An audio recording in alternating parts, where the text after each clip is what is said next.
सामाजिक कार्यकर्त्या अंजली दमानिया आपल्यासोबत जोडल्या जात आहेत। त्यांच्यासोबत या प्रकरणाच्या संदर्भात आपण चर्चा करूया।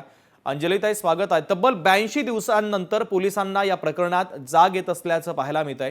कारण मध्यंतरी या प्रकरणाच्या संदर्भातले जी दमदाटी करण्यात आली, जी मारहाण करण्यात आली, त्याचे काही व्हिडिओ देखील समोर आलेले होते। तुम्ही आवाज उठवल्यानंतर पोलिसांना आता जाग येते? नाही, असे असंख्य व्हिडिओज आहेत। त्याच्यापैकी काही व्हिडिओज मी ट्विट केले होते आणि हा व्हिडिओ देखील ज्याच्यावर आता ही कारवाई झाली आहे, हा व्हिडिओ देखील ट्विट केला होता।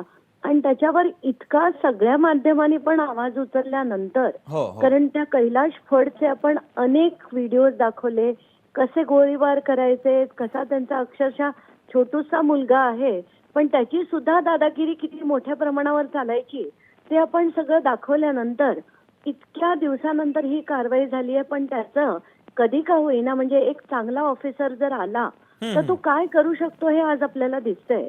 तर माझी हीच विनंती आहे की आता ECI कडे असे तब्बल 20 ते 25 व्हिडिओज आहेत ज्याच्यात दिसतंय सरळ सरळ की बूथ रिगिंग बऱ्या मोठ्या प्रमाणात झालेलं आहे आणि ह्याची आता त्यांनी दखल घ्यावी आणि ECIनी परळीतली निवडणूक परत एकदा लावावी अशी मी त्यांना विनंती करते।